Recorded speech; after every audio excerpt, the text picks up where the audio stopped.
Ako po'y bumabati sa ating mga kapatiran at taos-puso po akong nagpapasalamat sa Diyos at tayong muling nagkasama-sama sa ating gawain ito na Church of God in Christ Jesus.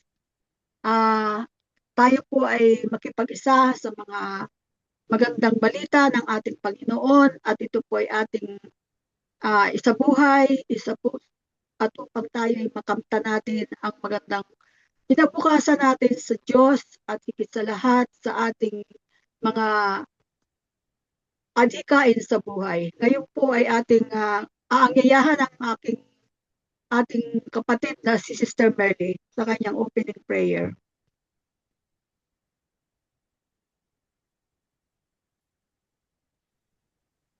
Diyos Ama sa langit, makapangyarihan sa lahat. Pinupuri ka namin at pinasasalamatan, Lord God. Ikaw ang aming Diyos, wala na pong iba. Pinupuri ka namin ng lubos-lubos, Panginoon. Maraming salamat po, Panginoon, sa pagkakataong ito. Na muli kaming nagkatipon-tipon tuwing araw ng linggo, Panginoon. Kami po ay hindi magkasawa na makinig sa inyo ng lahat ng inyong iparating sa amin. Maraming salamat po sa mga biyaya na pinagkakaloob sa amin sa lahat po ng aming ikabubuhay. Maraming salamat po sa aming mga kalusugan, kaligtasan, Panginoon. Uh, din, tinataas po namin sa iyo, Panginoon, ang lahat ng mga nakasapi dito, ang lahat ng mga ang lahat ng mga lahat ng may mga lahat ng may gawain dito, Panginoon, ang MC, ang singer, ang mag-IT, lalo-lalo na po si Brother Albert na na siya ang aming tagapagbalita na sa kanya ay iniatang ng Diyos, Panginoon. Nawa, Panginoon, itong lahat ng kanyang iparating sa amin ay aming isabuhay, Panginoon. Maraming salamat po sa bawat pamilya na narito at nawa, Panginoon, biyaan niyo po sila, Panginoon, ng siksik, liglig at maapaw, Panginoon. Ano man po ang karamdaman ay kagalingan po ang hinihiling namin, Panginoon. Nawa, Panginoon, ikaw nga po ang aming tagapagligtas. Wala na pong iba. Kaya kami po, Panginoon, ay nananalig kami at nagtitiwala sa inyo, Panginoon, dahil ikaw lamang po ang aming inaasahan. Kung wala po kayo sa amin, hindi po namin ito makakaya. Maraming salamat po, Panginoon, at nawa, Panginoon, ay ay ibigay niyo po lahat ang aming gustong matutuhan, Panginoon. Maraming salamat po. In Jesus' name, Amen.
the way of the righteous and the wicked.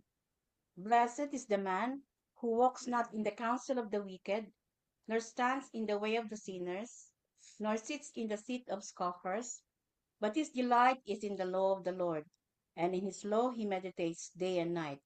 He is like a tree planted by streams of water that yields its fruits in its season, and its leaf does not wither. In all that he does, he prospers. The wicked are not so, but are like chaff that the wind drives away. Therefore, the wicked will not stand in the judgment, nor sinners in the congregation of the righteous. For the Lord knows the way of the righteous, but the way of the wicked will perish. Brothers and sisters, that's the word of the Lord. Thanks be to Amen. God.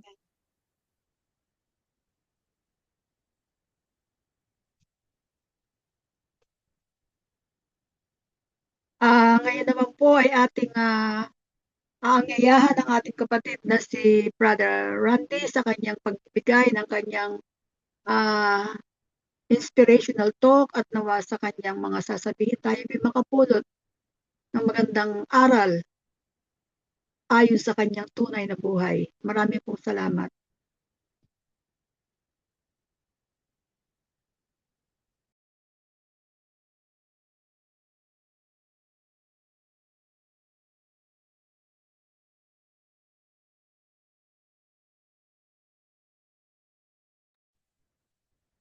Sa mapagpalang hapon po sa inyo lahat. Kung saan po tayo naroroon sa Pilipinas, kung saan po man po kayong dako, magandang araw po. Ang akin po ibabahagi sa inyo is simula po sa aklat ng Jeremiah, chapter 29, from verse 11 to 13. Ito po sinasabi, sapagkat nalalaman ko ang mga pag-iisip ng aking iniisip sa inyo, sabi ng Panginoon, mga pag-iisip tungkol sa kapayapaan at hindi tungkol sa kasamaan, upang bigyan kayo ng pag-asa sa inyong huling wakas. At kayo magsisitawag sa akin at kayo magsisiyaon at magsisidalangin sa akin at aking didinggin kayo. At inyong hahanapin ako at masusumpungan ako pagka inyong sisiyasatin ako ng inyong buong puso. Ah,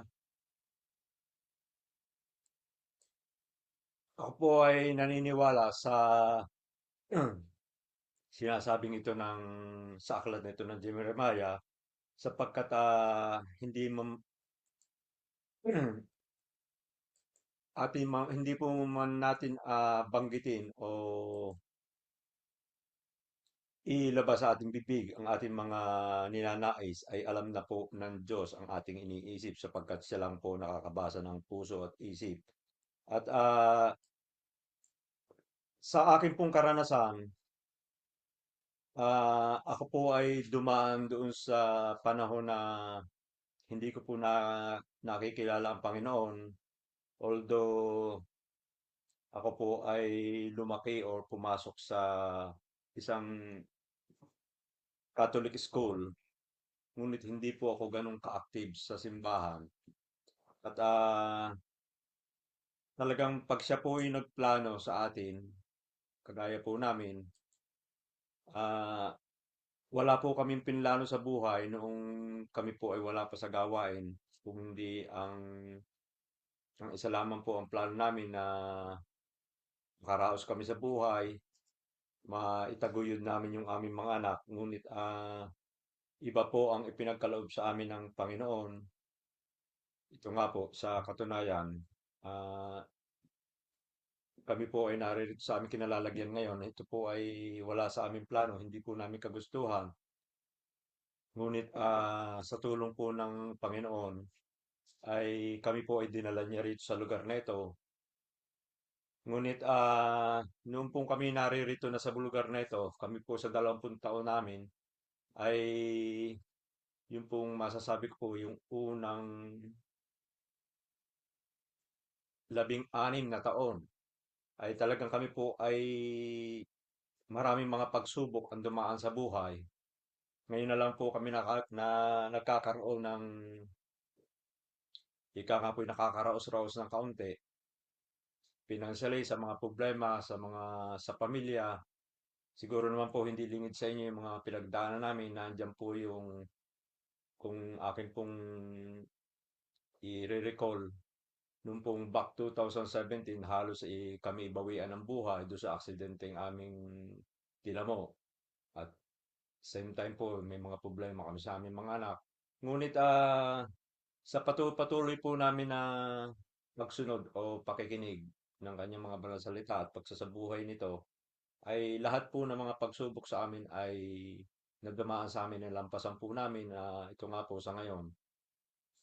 Yung pong kakaunti na po yung aming naiisip na problema. May problema rin po. Siyempre, hindi naman po tayo mawawalan ng problema sapagkat tayo po'y tao lang.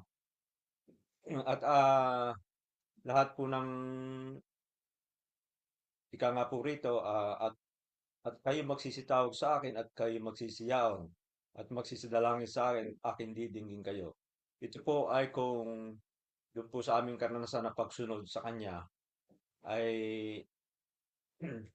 sa pagbibigay namin ng oras o ng panahon sa pakikinig at pagsasabuhay ng Kanyang salita.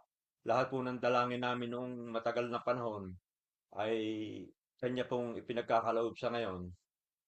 At isa pa pong patunay, yung pong aming anak na nalulung sa droga dito sa lugar na ito, ay siya po yung ah, paunti-unti nagbabagong buhay. Siya po ay nasa Pilipinas na at nagdesisyon na po siya na doon siya manirahan. At awa naman po ng Diyos ay talagang ginamit din po yung aming mga kamag-anak doon na upang mag-look after sa kanya at makasama niya at sa ilang araw po na o ilang buwan ng pagtigil niya roon, nakikitaan po namin siya ng pagbabago. Kaya at doon po sa paghanap namin sa Diyos na buhay, ay talagang nasumpungan po namin siya sa gawaing ito. At nung una po ay may pag-aalinlangan pa rin po sa pakikinig ng kanyang salita.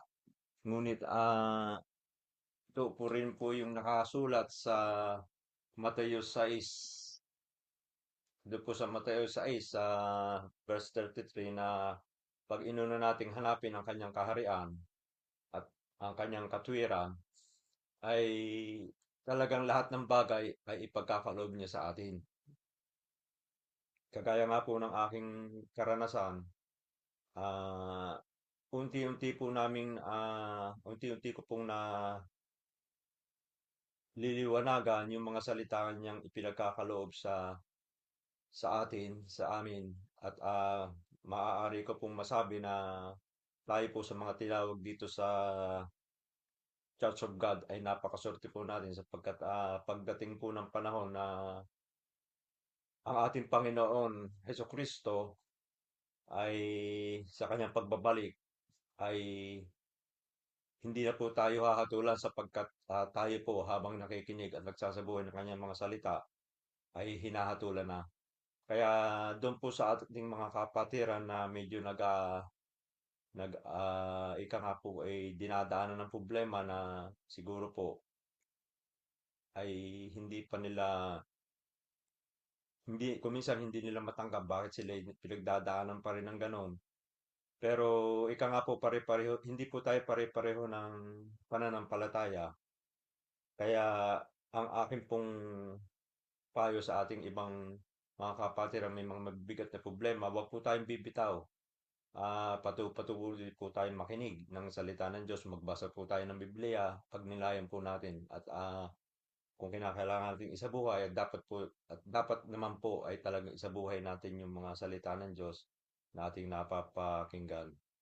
At ako po ay nagpapasalamat at kagaya po ngayong araw na ito, nagpapasalamat po ako at ako'y umabot sa gawaing ito sapagkat kanina po ay ako po yung nag-record. Ngunit siguro po ay hindi kalooban yung hindi ako makadalo kaya narito po ako sa inyong harapan. Kasi yung po aking nirecord kanina kahit sa email kahit po sa hindi po mag-send. So ako po yung nagpapasalamat sa Panginoon sa kanyang patuloy na pagtitiwala sa akin na makapagbahagi ng kanyang mga banal na salita. Ah, Nawa Panginoon ay kami pong lahat na nakikinig sa inyo ay patuloy ninyo kaming gabayan at ituro sa amin ang mga tamang landas upang kami ay hindi maligaw, upang lahat ng ika nga po ay sa ikabubuti ng bawat isa sa amin ay makamta namin pare-parehas dito sa iyong sa iyong tahanan na aming dinadaluhan. At yun lamang po mga kapatid, mga kapatid ay nakapulot kayo ng konting aral sa aking ibinahagi sa inyo. Maraming maraming salamat po.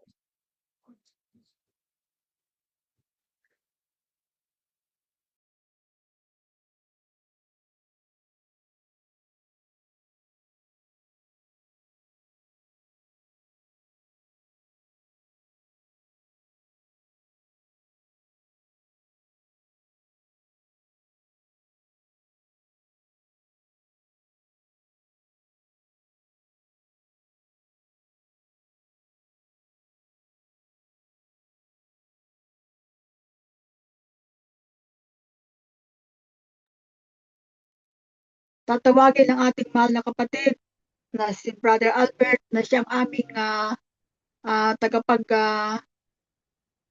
tagapagsalita sa magandang balita ninyo, aming Diyos na buhay, at nawa ay atin pong bigyan ng malaking diin ang kanyang mga sasabihin, na ito ay pinagkaloob sa kanya ng ating Diyos na buhay, at marami pong salamat sa inyong lahat.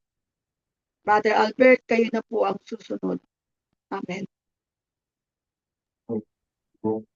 Magandang araw po sa inyong lahat. Magandang hapon dito sa UK at magandang gabi naman dyan sa mga kapatid sa Pilipinas. At magandang araw sa lahat na maaari makakita ng ating munting pag-aaral na ito. Dalangin ko po na tayo po ay magkaisa sa Espiritu, magkaisa sa salita ng Diyos, at taglayin po ng bawat isa ang kapayapaan na nagmumula sa ating Panginoong Hesukristo. Yung ating pong pagninilayan ng kaunti, yung binasa ni Brother Randy, hindi ko lang alam kung tama yung aking Jeremiah chapter 29 ba yun? Jeremiah chapter 29.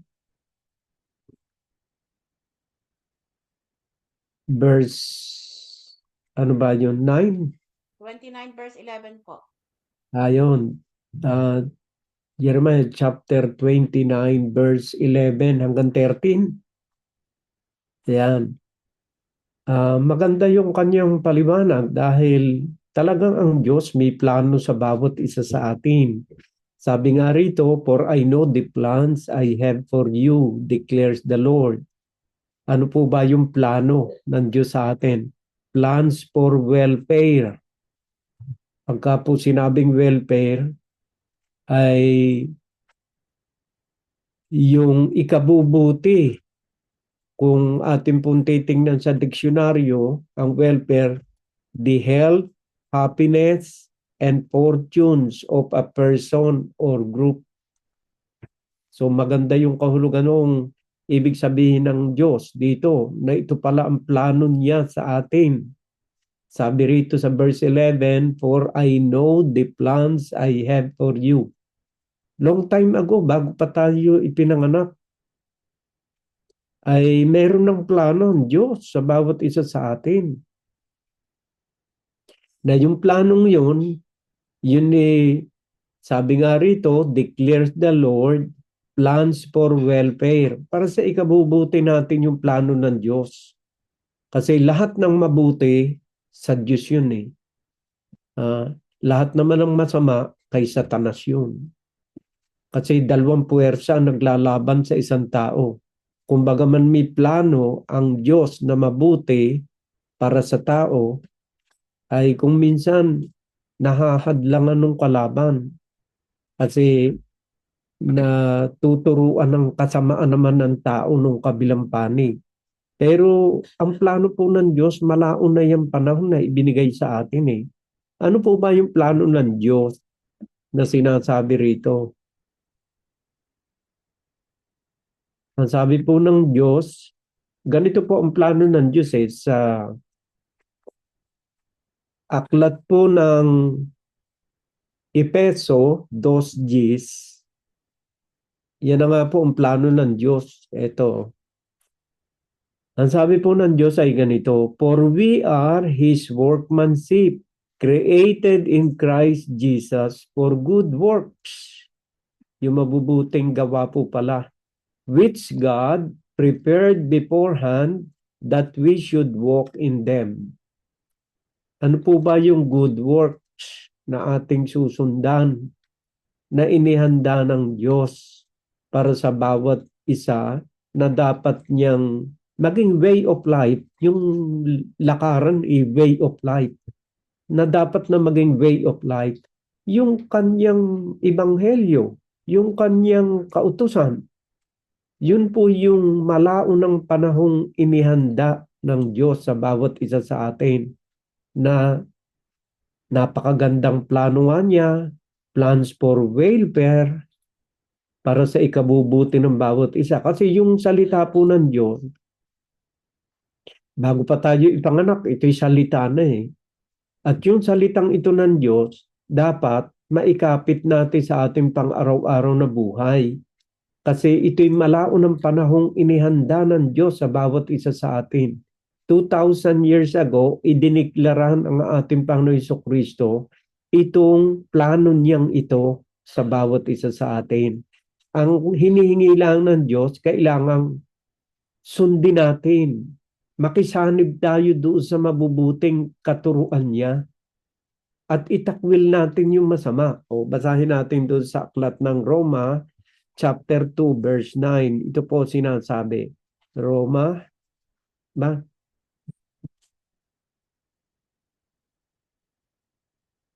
Chapter 12 po pala, hindi chapter 2. Chapter 12, verse 9. Ang sabi po ay ganito, let love be genuine. Abhor what is evil. Hold fast to what is good. Anong abhor? Hate what is evil. Itakwil natin ang masama. At tayo ay makisama sa mabuti. So, yung tunay na pag-ibig sa Diyos, galit sa masama. Itinatakwil ang masama. Pero kanya namang sinusunod at isinasabuhay ang mabuti. At ang mabuti, yung mga kautusan ng Diyos. Alam po ninyo, my dear brothers and sisters, tama yung sabi ni Brother Randy, God is preparing for us for the judgment day. Inihahanda na tayo ng Diyos sa judgment day. My dear brothers and sisters, kaya nga tayo inililinis na ng kanyang salita para pagdating ng panahon ng judgment day ay walang mabubuklat sa ating buhay na masama. Kasi tayo po'y hahatulan ayon sa ating mga pinaggagawa eh. Hindi naman tayo hahatulan dahil sa ginawa ng ating kaibigang mabuti sa atin. Yung ginawa natin sa ating kapwa, doon tayo hahatulan. Kaya maganda po tayo ay ang ating tanggapin ay yung mabubuting aral at itakwil natin yung masama. Yung masama. At tayo po ay nakakatiyak na tayo ay tawag dito maliligtas. Ayan. Kasi tama yung sabi ni Brother Randy, uulitin ko, tayo po kasi parang dumadaan na sa judgment eh. Sa judgment day eh, sa ginagawa natin to.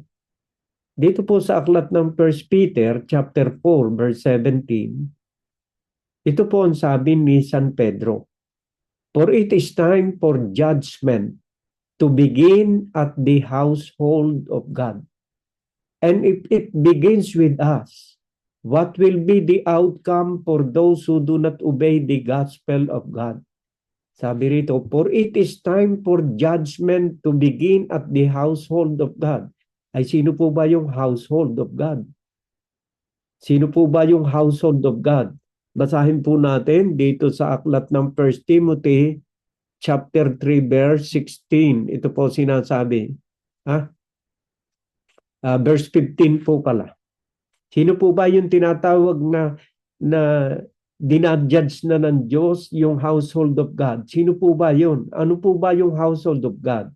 Ito sinasabi po sa 1 Timothy chapter 3 verse 15. If I delay, you may know how one ought to behave in the household of God, which is the church of the living God. Yung po palang household of God na tinatawag ng Diyos ay yung kanyang grupo, yung church of the living God. Tayo na nandito sa Church of God in Christ Jesus. Tayo po pala yung household o yung sambahayan ng Diyos. Ayan. If I delay, you may know how one ought to behave in the household of God, which is the church of the living God, a pillar and buttress of the truth.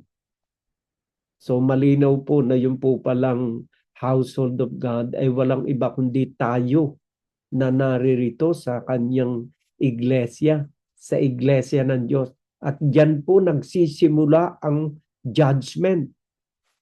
Dito po nagsisimula ang judgment o yung paghatol. Paano tayo hinahatulan?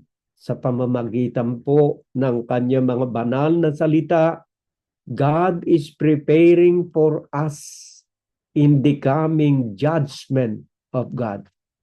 Kasi may itinakda pong isang araw talaga ng paghuhukom. Whether we like it or not, talagang itinakda ng Diyos merong paghuhukom na darating sa mundo. At bilang tayo'y nandito sa household of God, which is the church of God, tayo po'y nililinis na ng kanyang banal na salita. Kasi sa ayaw natin sa gusto, meron pong darating na judgment day na sinasabi.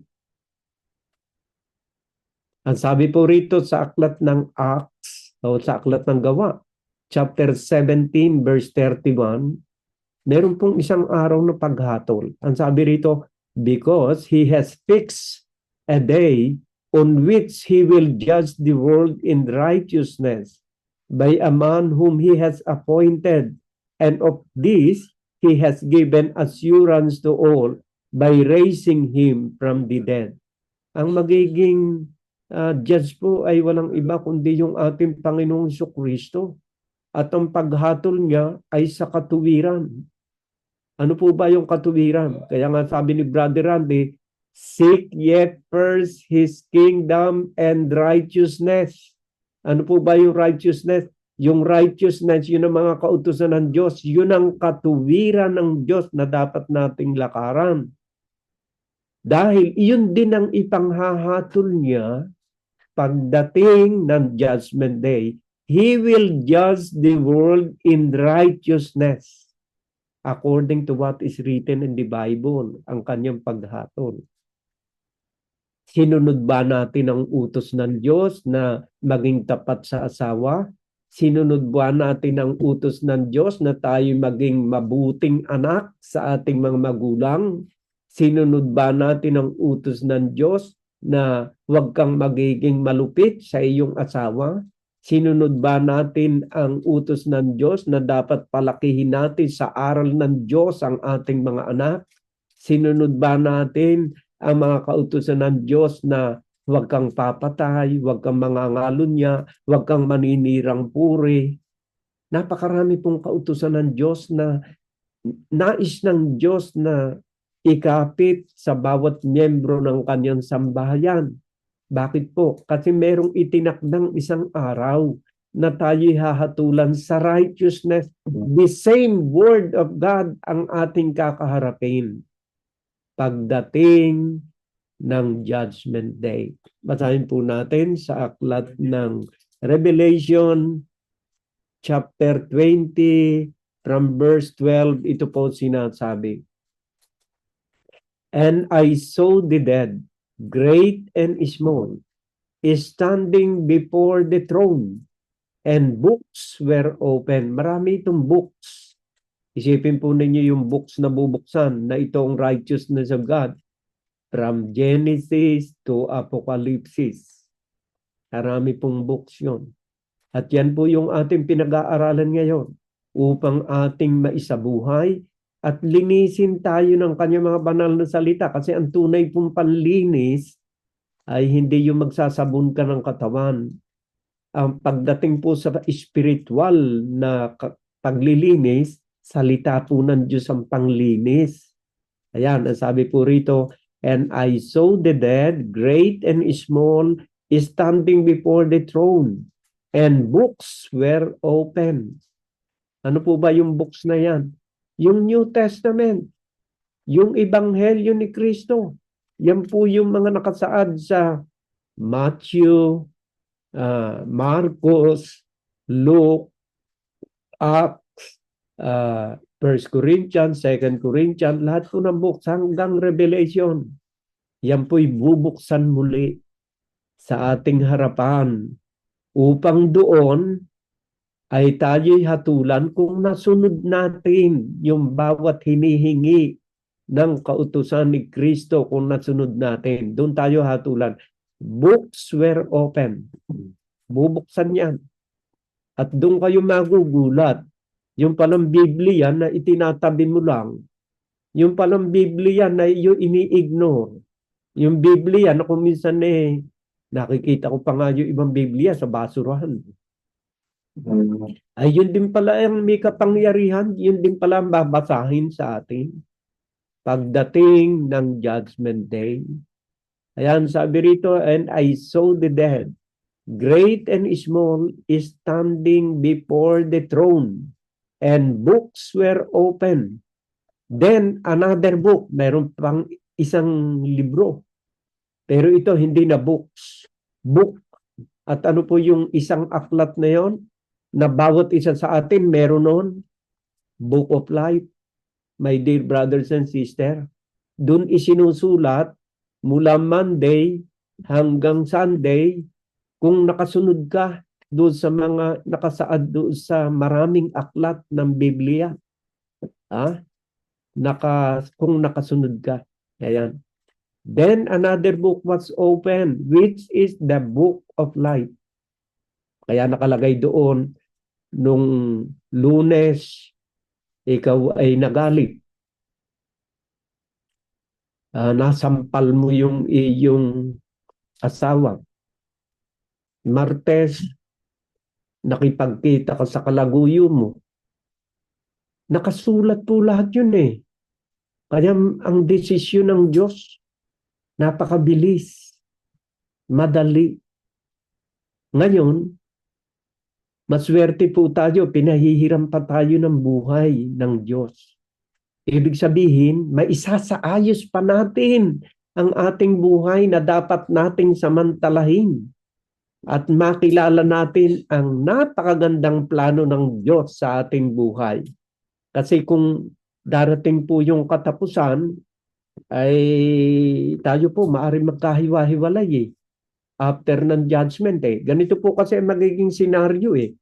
Doon sa aklat po ng Mateo 25:40, ito po ang senaryo na maaaring maganap eh. 40, nasan yun? Eto.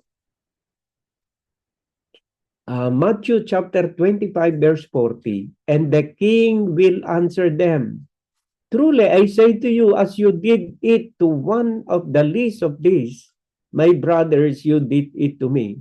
Then he will say to those on his left, depart from me, you cursed, into the eternal fire prepared for the devil and his angel. For I was hungry, and you gave me no food. I was thirsty, and you gave me no drink. I was a stranger, and you did not welcome me. Naked, and you did not clothe me. Sick and in prison, and you did not visit me. Then they also will answer, saying, Lord, when did we see you hungry or thirsty or stranger or naked or sick or in prison and did not minister to you? Then he will answer them, saying, Truly I say to you, as you did not do it to one of the least of these, you did not do it to me. And this will go away into eternal punishment, but the righteous into eternal life. Kaya masakit po ang mabigat po kasi kakilakilabot yung mga sandaling iyon sa ating buhay. And we are very lucky, my dear brothers and sisters, that we are aware of what is going to happen in the future. Hindi po ito ipinipreach ng iba. Wala kayong naririnig na preacher na ganito ang sinasabi. Pero sinasabi ng Diyos sa atin sa Biblia na may darating na isang araw ng paghukom. At sa araw na yon, ang Diyos ay walang awa sa kanyang paghukom. Pero ang awa ay dumadaig sa judgment, sabi sa Biblia. My dear brothers and sisters. Ang judgment, ano sinasabi ron? Pagdating po ng judgment day, gagamit ang Diyos ng katuwiran niya, yung mga salita na ating narinig sa Biblia, katuwiran yun. Babasahin sa atin yung mga bagay na nilabag natin, pero maaaring ang Diyos ay maawa, maaaring ang Diyos ay mahabag, depende po sa kanyang hinahatulan.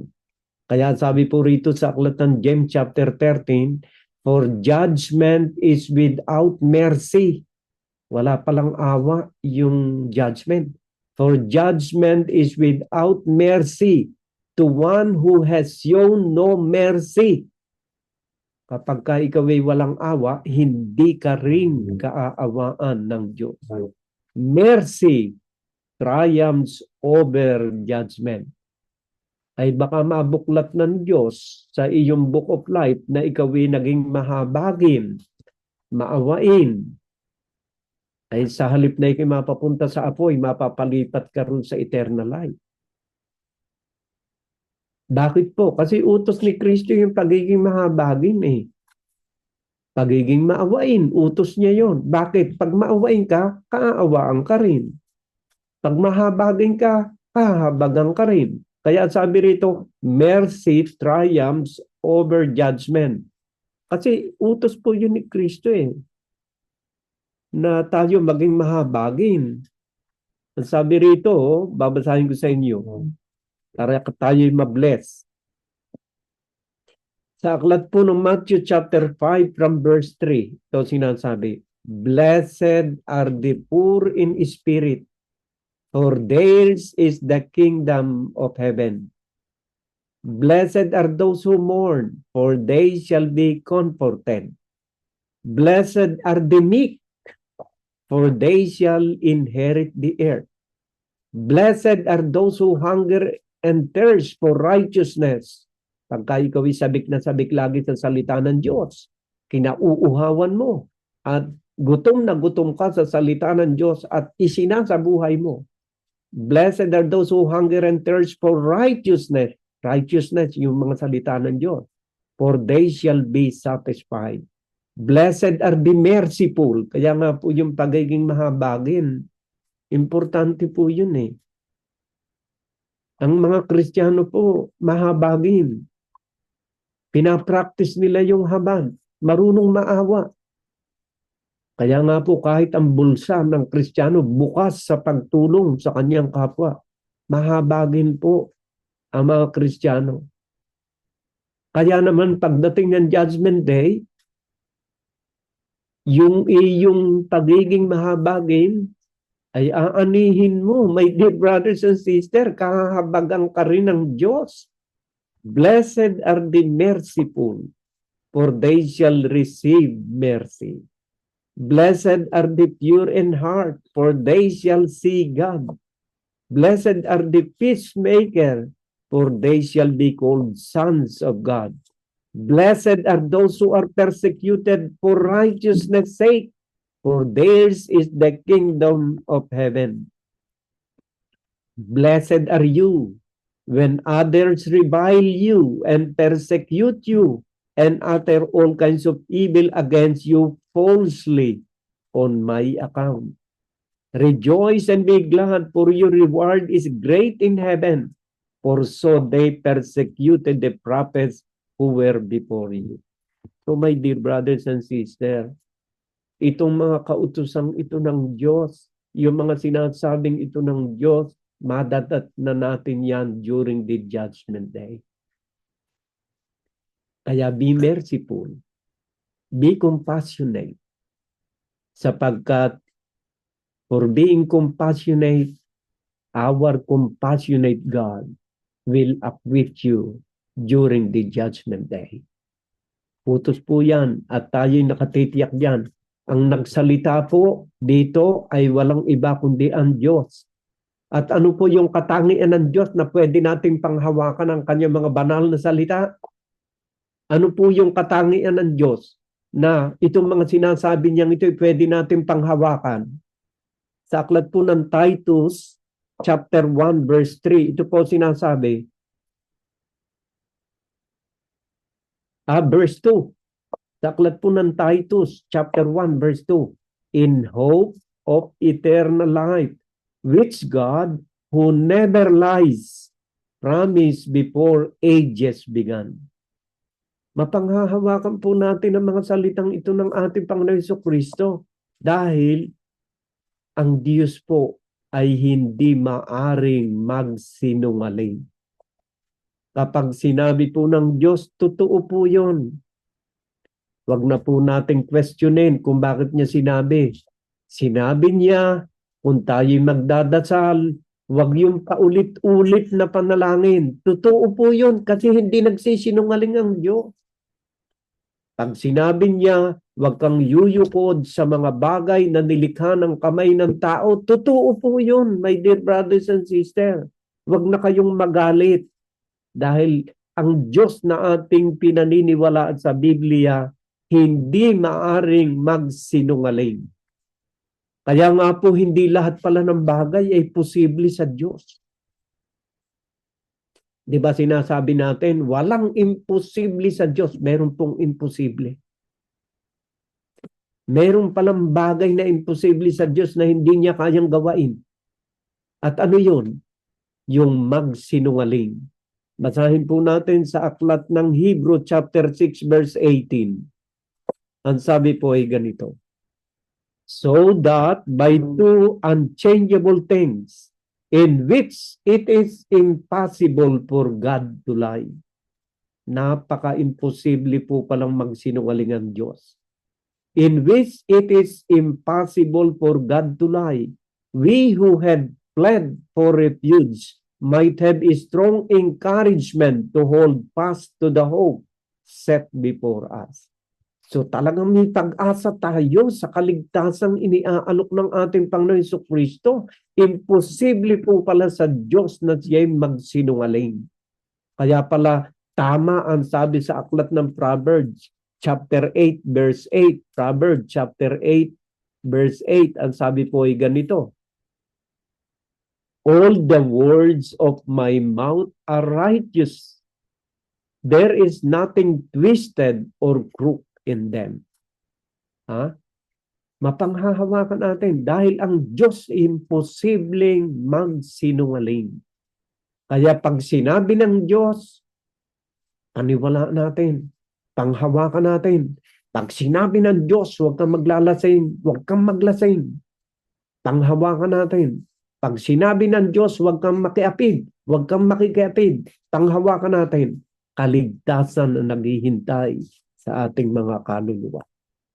So my dear brothers and sisters, yan po ang dakilang plano ng Diyos. Balikan uli natin ang Jeremiah chapter 29 from verse 11 to 13.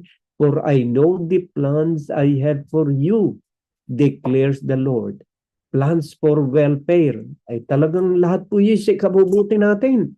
Yung lahat ng kanyang mga plano, yung lahat ng kanyang mga sinasabi, yung lahat ng kanyang mga sinasalita, lahat po yun ay for the welfare of ng bawat isa sa atin.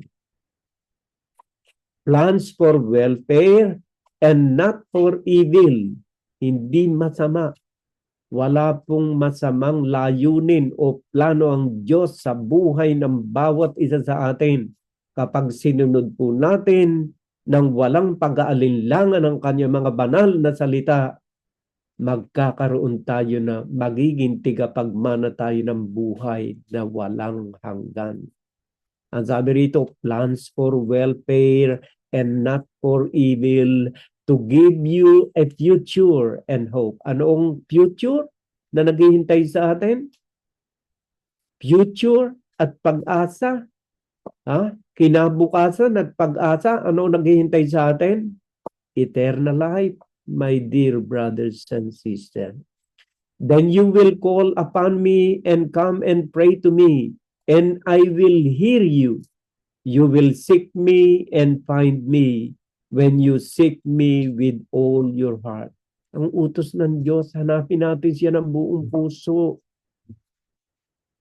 Hindi every Sunday lang. Hanapin natin, i-cherish natin ang kanyang mga banal na salita sa kaibuturan ng ating puso. Napakaraming promise ang Diyos tungkol sa mga taong nag-iingat ng kanyang mga salita sa kanyang puso. Ganito po mangyayari. Proverbs chapter 3 verse 1, ang sinasabi po rito ay ganito. My son, do not forget my teaching, but let your heart keep my commandments. Bakit pinaiingatan niya? At huwag nating kalimutan ang kanyang mga katuruan. At pinaiingatan niya sa puso ang kanyang mga kautusan kasi gusto niya maging bahagi ng buhay natin. Ang kanyang mga kautusan. Ibigin mo ang iyong asawa. Igalang mo ang iyong asawa. Huwag maging malupit sa iyong asawa. Mga anak, igalang mo ang iyong ama't ina. Ingatan natin sa ating puso ang lahat ng mga bagay na yan. At ganito po magiging resulta. For length, verse 2, for length of days and years of life and peace they will add to you. Talagang ang kapayapaan ay isa sa atin sa mga taong sumusunod sa kanyang kautusan. Pero baka magkamali kayo. Iba ang kapayapaang ibinibigay ni Kristo sa kanyang pagsunod, my dear brothers and sisters. At meron ding kapayapaang ibinibigay ang mundo. Ano po ba yung kapayapaang ibinibigay ng mundo? Mayaman, maraming pera, magandang kotse, magandang bahay, parang payapang-payapa. Yan ang mga kapayapaang ibinibigay ng mundo. Pero ibang kapayapaan ni Kristo. Basahin nga po natin. Sa aklat po ng Juan, chapter 14, verse 27. Ito po yung kapayapaang ibinibigay ni Kristo. Peace I leave with you, my peace I give to you. Not as the world gives, do I give to you. Let not your heart be troubled, neither let them be afraid. Iba po kasi yung kapayapaan na ikaw ay sumusunod sa kalooban ng Diyos kaysa kapayapaang ini-offer ng mundo sa bawat isa sa atin. Ibang kapayapaan na may malinis na budhi at konsensya sa ating pakikitungo sa ating kapwa, unay sa Diyos at sa ating kapwa. At yan po ang ninanais ng plano ng Diyos sa ating buhay. Ang linisin, loob at labas ng ating pagkatao in preparation for the coming Judgment Day, na ito po'y siguradong darating sapagkat binigkas, binanggit, inusal ng bibig ng Diyos na imposibleng magsinungaling. Uulitin ko po sa inyo, mapanghahawakan ng salita ng Diyos dahil ang Diyos na nagsalita nito hindi nagsisinungaling. Hebrew chapter 6 verse 18. So that by two unchangeable things in which it is impossible for God to lie. Imposible na magsinungaling ang Diyos. Kapag sinabi niya, totoo, 100%. We who have fled to refuge might have a strong encouragement to hold fast to the hope set before us. It is impossible for God to lie. Kaya my dear brothers and sisters, ang mga salita ng Diyos ay mapanghahawakan. Ang kanyang mga pangako at mga plano sa ating buhay ay ating panghawakan sa araw-araw. Huwag mong bigyan ng room ang pagdududa sa iyong puso at kaisipan. At lagi mong tatandaan, ang Diyos na nagsasalita ay hindi maaring magsinungaling. Kaya merong imposibleng gawin ng Diyos.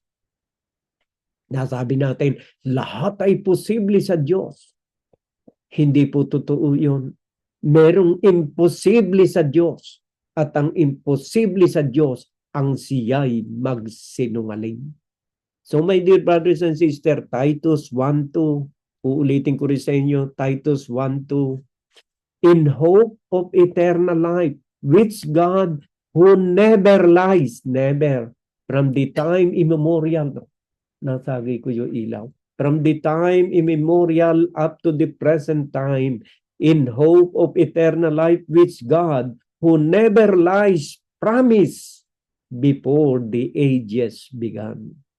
So my dear brothers and sisters, kung gusto po ninyo ng kaligtasan, tiyak ang kaligtasan na iniaalok ng Biblia. 100% maliligtas ka. 1 Corinthians chapter 15 verses 1 and 2. Now, I would like to remind you, brothers, 1 Corinthians chapter 15 verses 1 and 2. Now I would remind you, brothers, of the gospel I preached to you, which you received, in which you stand. Yung ipinipreach po pala ng mga apostoles, yung gospel ng ating Panginoon Jesucristo na ating tinanggap, ating pinanghahawakan, ibig sabihin, sinasabuhay natin araw-araw, and by which you are being saved. Sa pamamagitan nito'y ligtas naman kayo. If you hold fast to the word I preach to you, unless you believe in them. Kapag pinanghawakan mo ang kanyang mga banal na salita, isa na buhay mo araw-araw, nasasaktan man ang iyong dibdib, ang mahalagay masunod ang kalooban ng Diyos, tapat ka sa lahat ng bagay, malinis ang iyong isipan at ang iyong konsensya sa pakikitungo sa Diyos at sa iyong kapwa.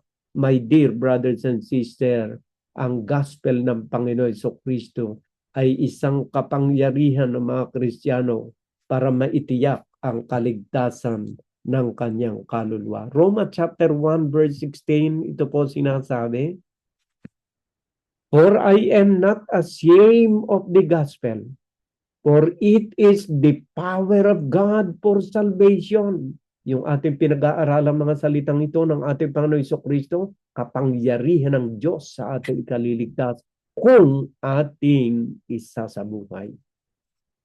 For I am not ashamed. Hindi ikinahiya ni San Pablo, masamang ikahiya ang ebanghelyo, my dear brothers and sisters. Baka ikinahihiya mo na ikaw ay isang Kristiyano, ikinahihiya mo ang mga salita ng Diyos at kanyang mga kautusan. Ikahihiya ka rin yan during the judgment day. Huwag mong ikahihiya ang iyong pananampalataya sa Diyos. Pero tatapusin ko muna ito. For I am not ashamed of the gospel, for it is, ano raw ito? Ang gospel? It is the power of God for salvation to everyone who believes, to the Jew first and also to the Greek. Kapangyarihan po pala ng Diyos ang ebanghelyo. Yung ating mga binabasang ito, kapag sinusunod mo, the power of God is being manifested in our life every day. Ikaw ay hindi na lasinggero, ikaw ay hindi na nagdodroga. Kitang-kita nila ang kapangyarihan ng Diyos sa iyong buhay. Dati kang magagalitin, mainitin ang ulo, masama ang bunganga mo, nagbago ang iyong pagkatao. Ang kapangyarihan ng Ebanghelyo ay kitang-kita sa iyong pagkatao, kapatid. Why? Because gospel is the power of God for salvation. Makapangyarihan ang salita ng Diyos. My dear brothers and sisters, mas higit pa ito sa isang tabak na magkabilay talim. Sa taong tunay na tumatanggap, basahin nga po natin kung gaano katalas ang salita ng Diyos. Acts chapter 4 verse 12. Ano nga ba yun? Acts chapter Hebrew chapter 4 verse 12. Ayan. Hebrew chapter 4 verse 12. Ito po. For the word of God is living and active. Buhay po ang salita ng Diyos. Kapag kayo nabasa mo ang salita ng Diyos, buhay na buhay po yan. Kitang-kita ng nakapaligid sa iyo na buhay. Nabasa mo, huwag makikiapid. May iniwasan mo yung kalaguyo mo. Kitang-kita ang power of God, my dear brothers and sisters. Dati ikaw walang preno ang iyong bibig, napakasama ng iyong mga salita. Nagkaroon ng preno, kitang-kita ang kapangyarihan ng salita ng Diyos. For the word of God is living and active, sharper than any two-edged sword, piercing to the division of soul and of spirit, of joints and of marrow, and discerning the thought and intention of the heart. Pag nagbasa ng Biblia, nakukonsensya ka, kapatid. Pag nagbasa ng Biblia, ang isipan mo ay nalilinis ng kanyang mga salita. Masama pala yung nagawa ko. Hindi pala dapat ganoon ang aking inasal. Dapat pala ganito ang gawain ko. At itong naititiyak pa ng salita ng Diyos. And no creature is hidden from His sight. Miski saan ka magtago, wala kang kawala sa paningin sa salita ng Diyos. Pagdating ng Judgment Day, babasahin lahat kung gaano katagal ka dito sa mundo. Kung paano binago ng salita ng Diyos ang iyong buhay. Kung paano naman na nireject mo ang kanyang mga banal na salita. Ang rejection po sa mga salita ng Diyos at kay Kristo, yung hindi mo siya sinusunod sa kanyang mga kautusan. Kapag iyong binabaliwala ang kanyang mga utos, you are actually rejecting Jesus in your life and you are rejecting His word. Basahin nga po natin sa aklat ng John 12:48. John 12:48, ang sabi rito, the one who rejects me and does not receive my word has a judge. The word that I have spoken will judge him on the last day. Yung mga sinalita ni Kristo, yan din ang ihahatol sa iyo. At pagdating ng Judgment Day, ang nag-reject sa kanya, i-rejectan din niya. Matthew chapter 10 verse 32. Matthew chapter 10 verse 32. So everyone who acknowledge me before men, I also will acknowledge before my Father who is in heaven. But whoever denies me before men, I also will deny before my Father who is in heaven. What does it mean that you are denying our Lord Jesus Christ? Denying, ibig sabihin, binaliwala mo ang kanyang plano, yung kanyang mga kautusan, yung kanyang mga aral, binaliwala mo. You are denying our Lord Jesus Christ. Anong sabi ni Saint James tungkol doon sa mga taong nakikinig lang pero hindi nagsasabuhay? Sa aklat po ng James 1:21, ito po sinasabi. Ayan, verse 22. 1:22 ng James. but be doers of the word and not hearers only, deceiving yourself. Dapat po tayo'y tigapagsabuhay ng kanyang salita at hindi tigapakinig lamang. Kasi kung tayo po'y tigapakinig lang, dinadaya lamang natin ang ating sarili. Alam po ninyo, ang pinakamasamang tao sa mundo ay yung dinadaya mismo ang kanyang sarili. Kasi pag kaya mong dayain at nadadaya mo na yung sarili, wala ng taong hindi mo kayang dayain. So my dear brothers and sisters, be doers of the word and not hearers only, deceiving yourself. My dear brothers and sisters, sa verse 23, for if anyone is a hearer of the word and not a doer, he is like a man who looks intently at his natural face in a mirror. For he looks at himself and goes away and at once forget what he was like. But the one who looks into the perfect law, yung salita po ng Diyos, parang salamin, naglalago sa kaibuturan ng ating puso at ng ating konsensya. But the one who looks into the perfect law, the law of liberty, and persevere, kapag ikaw ay sumunod, being no hearer who forget but a doer who act, he will be blessed in his doing. So I think it is very clear, my dear brothers and sisters, na hindi lamang tayo dapat na tigapakinig. Lagi ninyong tatandaan dito sa aklat ng 1 Peter chapter 4 verse 17,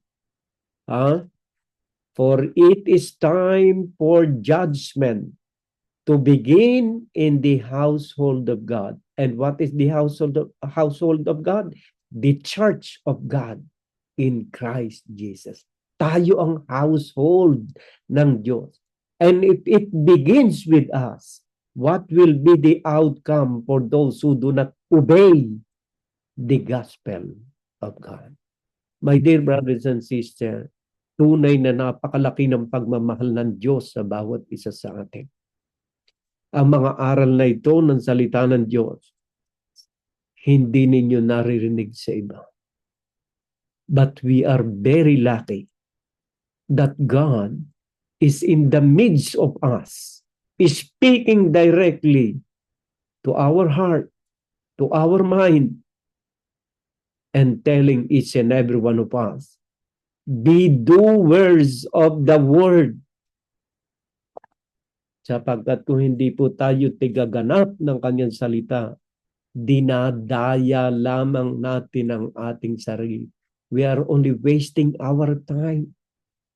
But if we are doers, we are preparing ourselves, or God is preparing us for the incoming judgment day.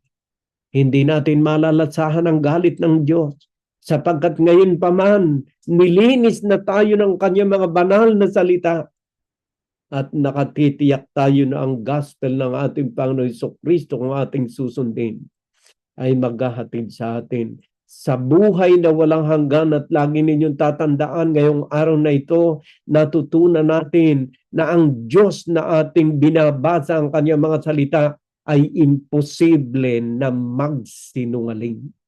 Hindi siya maaaring magsinungaling. At kapag sinabi niya ang mga bagay na itong nasusulat, nakatitiyak tayo ng magandang buhay at kinabukasan. Lagi ninyong tatandaan, napakadakila ng plano ng Diyos sa bawat isa sa atin. At iyan ay ang ebanghelyo ng ating Panginoong Jesucristo.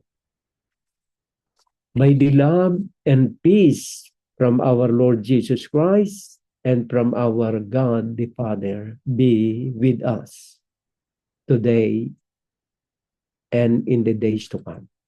Amen.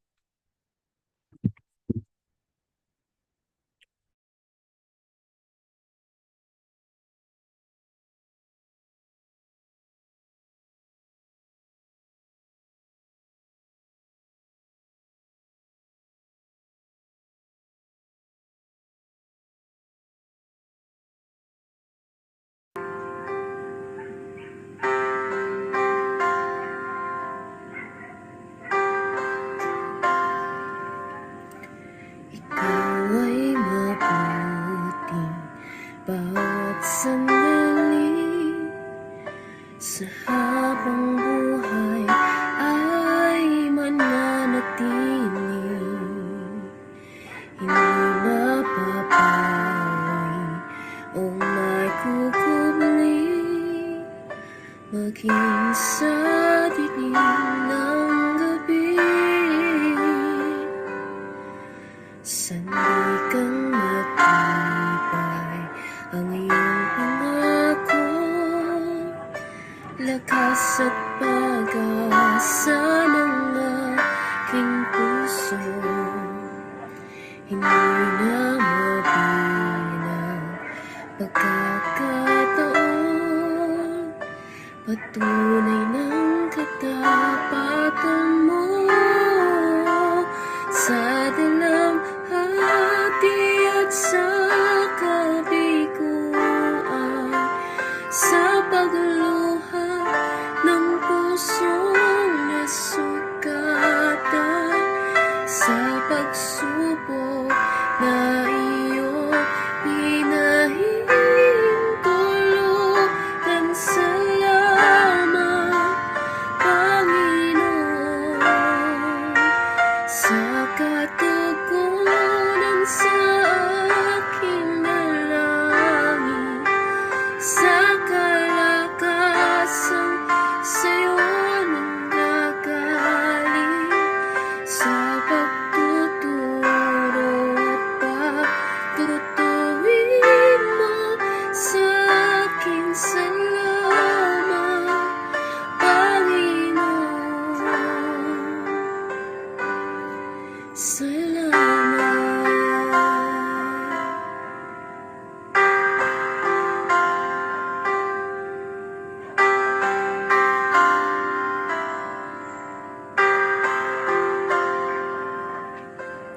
Ikaw ay mabuti bawat sandali, sa habang buhay ay mananatili. Hindi mapapawi o may kukubli, maging sa dilim ng gabi. Sandigang matibay ang iyong pangako, lakas at pag-asa ng aking puso. Hindi na mabilang pagkakataon, patunay ng katapatan mo sa dalamhati at sa kabiguan, sa pagluha ng pusong nasugatan, sa pagsubok na iyong pinahintulutan. Salamat, Panginoon, sa katugunan sa aking dalangin, sa kalakasan sa'yo nanggagaling, sa pagtuturo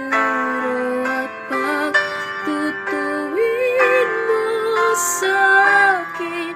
Salamat, Panginoon. Ikaw ay mabuti, ikaw ay tapat, sa'yo ang papuri at pasasalamat.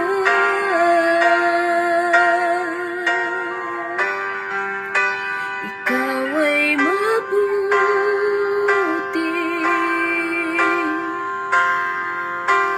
ikaw ay tapat,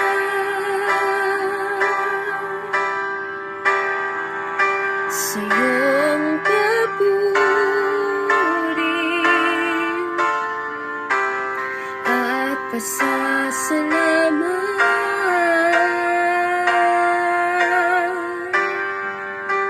Sa dalamhati at sa kabiguan, kabiguan sa pagluha ng pusong nasugatan sa pagsubok na iyong pinahihintulutan. Salamat, Panginoon, sa katugunan sa aking dalangin, sa kalakasan sa'yo nang gagaling, sa pagtuturo at pagtutuwid mo sa akin. Salamat, Panginoon.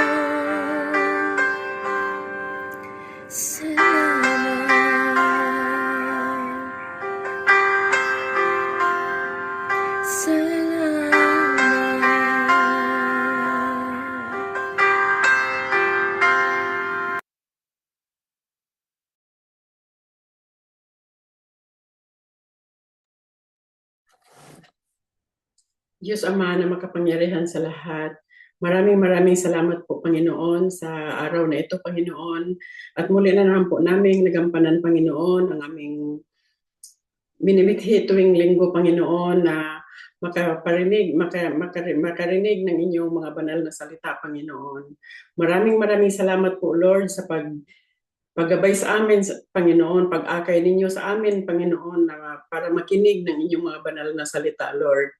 Maraming salamat po, Lord, sa paggamit ninyo kay Brother Albert, Panginoon, na siya ang nagbabahagi, Panginoon, ng inyong mga banal na salita, Lord. At maraming salamat din po, Lord, sa lahat ng partisipasyon ng gawain ito, Panginoon, na nagsusumikap kami, Panginoon, na mabuo ang aming gawain na ito, Panginoon. Maraming salamat po, Lord. Naway bigyan niyo po kami, Panginoon, ng malakas na pangangatawan, Panginoon, at bigyan niyo po kami, Panginoon, ng mahabang buhay, Panginoon, para po magampanan namin, Panginoon, at matuloy-tuloy po namin, Panginoon, ang aming minimithi, Panginoon, na mapadami namin, Panginoon, ang makikinig ng inyong mga banal na salita, Lord. Maraming salamat po, Lord, kay Brother Albert, Panginoon, sa paggamit ninyo, Lord. Naway bigyan niyo po siya ng good health palagi, Panginoon, at bigyan niyo pa po siya ng mahabang buhay, Panginoon.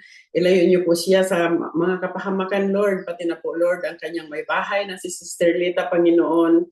Lagi niyo po silang gabayan at proteksyonan, Panginoon. Pangunahan niyo po siya lagi, Panginoon, nang marami pa siyang masaliksik, Lord, na may bahagi niya sa amin na inyong mga banal na salita, Panginoon.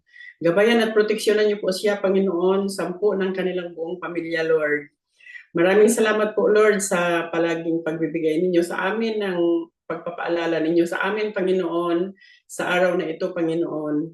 Ganon din po, Lord, pinagpapasalamat ko din sa inyo, Panginoon, si Sister Shirley, Panginoon, na siya rin isa ring nagbabahagi sa amin, Panginoon, ng inyong mga banal na salita, Lord. Itinataas ko rin siya sa inyo, Panginoon, na nagpapasalamat kami, Panginoon, sa inyong pagbigay ng maganda niyang kalusugan, Panginoon, sa pag-guide ninyo sa kanya palagi, Panginoon. Ilayo niyo po siya sa mga kapahamakan, Lord, pati na po, Lord, ang kanyang buong pamilya, Lord, ang 2 apo niya at ang kanyang mga anak, Panginoon, at ang iba pa niyang mga pamilya, Lord. Maraming salamat po, Lord, sa inyong kabutihan, Panginoon. Ganon din po, Lord, itinataas ko rin po sa inyo ang aming mga kapatid na mag-asawa, Panginoon, na sila Brother Randy at Sister Libay, Panginoon, na ganon din po, Lord, na nagsusumikap din po, Lord, na makapagbahagi din ng inyong mga banal na salita, Panginoon.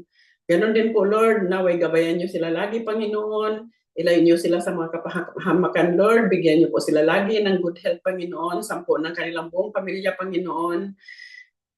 Pati na po, Lord, si Sister Merly, Panginoon, sila Sister Joyce, naway gabayan niyo sila lagi, Panginoon, at ilayo niyo sila sa mga kapahamakan, Lord. Pati na po, Lord, ang kanilang mga pamilya, Lord.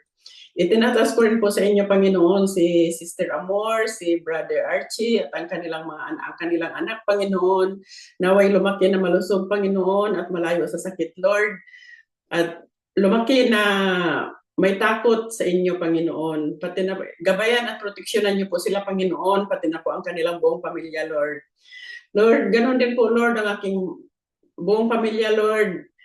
Itinataas ko po sila sa inyo, Panginoon, ang aking mga anak, Lord, si Aileen, Panginoon, at ang kanyang asawa, Lord. Naway lagi niyo silang gabayan at proteksyonan, Panginoon, at bigyan niyo po sila, Panginoon, ng malusog na pangangatawan, Panginoon, para makapaghanap buhay sila ng maayos, Panginoon. Nang isang araw, Lord, ay makakasama nila ang kanilang pamilya, ang kanilang mga anak, Panginoon.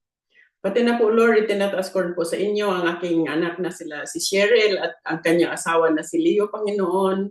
Itinataas ko po siya sa inyo, Panginoon, naway bigyan niyo po siya ng magandang kalusugan, Panginoon, at gabayan niyo po siya, Panginoon. Bigyan niyo po siya ng magandang kalusugan, Lord, sa lakas, Panginoon, sa pag-aalaga niya sa kanyang mga pamangkin, Panginoon, sa mga apo ko, Panginoon.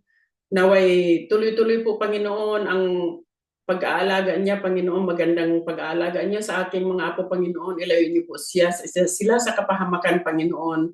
Pati na po, Lord, ang aking anak na panganay, Panginoon, ang aking anak na sa loob ng kulungan, Panginoon. Kayo na po ang bahala sa kanilang lahat, Panginoon. Itinataas ko na po sila sa inyo, Panginoon. Pinauubaya ko po sila sa inyo kung ano man po, Lord, ang aming kapalarang mag-anak, Panginoon. Kayo na po ang bahala, Lord. Pati na po, Lord, ang aking asawa at ang kanyang buong pamilya, Lord. Ang aming buong pamilya, Lord, kami mga kapatid ko lahat dito sa Church of God in Christ Jesus, Panginoon. Proteksyonan niyo po, Panginoon, ang aming buong pamilya, Panginoon, sa kung saan mang dako ng mundo, ang aming mga pamilya, Lord. Kayo na po ang bahala sa kanila, Lord. Maraming salamat po, Lord, sa inyong kabutihan sa amin, Lord. Itinataas ko rin po sa inyo, Panginoon, ang lahat ng mga taong may mga karamdaman sa oras na ito, Panginoon. Ang lahat ng mga taong mga nagugutom, Panginoon, lalong-lalo na, Lord, ang walang mga kakayahang makapaghanap buhay, Panginoon, ang mga matatanda, ang mga bata, Panginoon, mga disabled, Panginoon, na wala silang kakayahang makapaghanap buhay para sa kanilang sarili, Lord. Gabayan niyo po sila, Panginoon, nang maibsan po ang kanilang mga gutom, Lord. Itinataas ko rin po sa inyo, Panginoon, ang lahat ng mga nagsasuffer ng mga kalamidad ngayon, Panginoon. Pati na po, Lord, ang aming bansang Pilipinas, Panginoon, naway maging maayos, Lord, naway maliwanagan ang isip ng mga tao, Panginoon, at magkasundo-sundo po silang lahat, Panginoon. Lord, pati na po, Lord, itong bansa namin ginagalawan, Panginoon, na siyang pinagpupuhanan namin, pinagsusuporta namin sa aming pamumuhay, Panginoon, at proteksyon ng gabayan niyo kami, Panginoon, na makapaghanap buhay kami ng maayos at nang makatulong kami sa aming mga pamilya, Panginoon, at sa iba pang mga nangangailangan, Panginoon. Maraming salamat po sa inyo, Panginoon, sa walang sawang pagmamahal ninyo sa amin, Panginoon, sa pagkikinig ninyo sa aming mga panalangin sa inyo, Panginoon. Maraming salamat po, Lord, naway gabayan at proteksyonan niyo kami, Panginoon. Bigyan niyo kami ng mahabang buhay, Panginoon, at naway makapagsama-sama na naman po kaming lahat sa susunod na linggo, Panginoon, upang makinig ng inyong mga banal na salita, Panginoon. Maraming salamat po, Lord. In Jesus' mighty name I pray. Amen.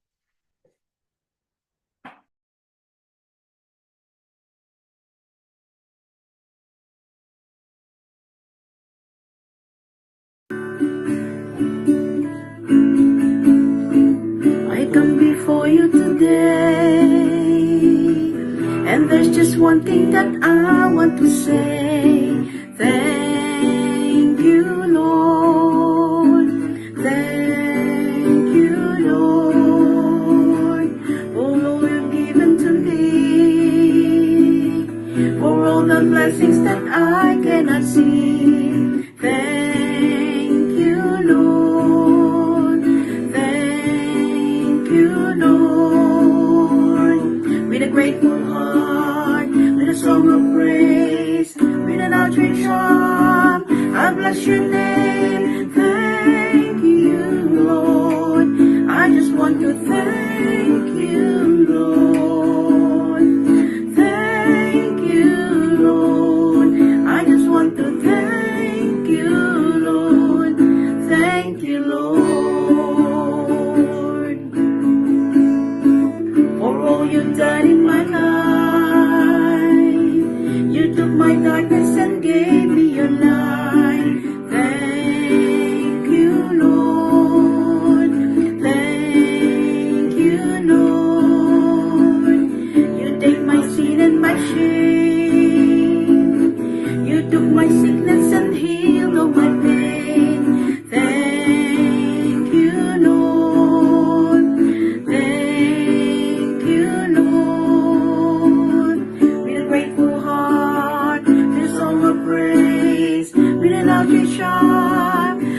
your name. Thank you, Lord.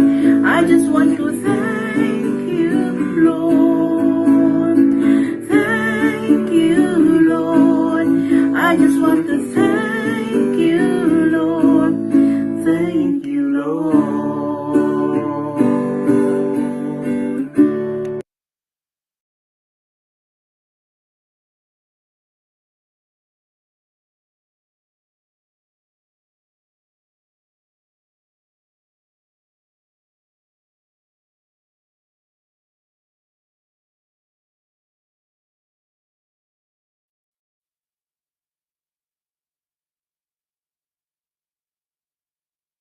Maraming salamat po sa inyong lahat. Hanggang sa susunod pong linggo. Have a blessed week ahead.